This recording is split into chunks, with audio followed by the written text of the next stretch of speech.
Hey guys, it's Ben again. So now we're going to move on to changing out your HVAC filter.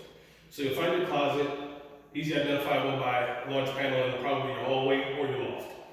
On the panel, you're going to have 4 screws, which really shouldn't require any major tools and can be taken off by just spinning them counterclockwise to the left.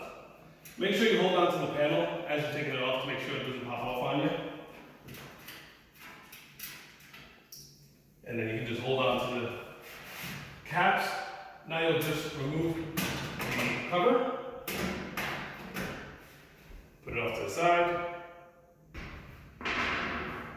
and here what you're going to have is your filter.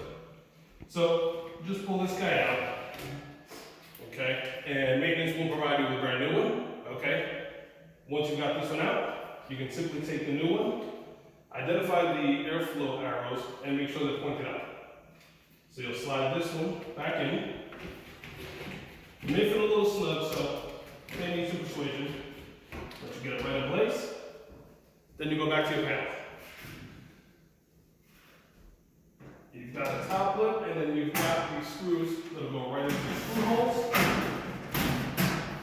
Align the screw holes, and again, make sure you support the panel with one hand.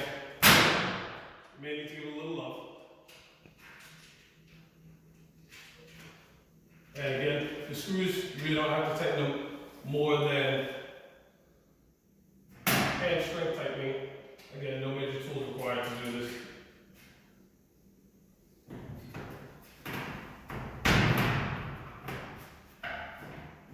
Okay.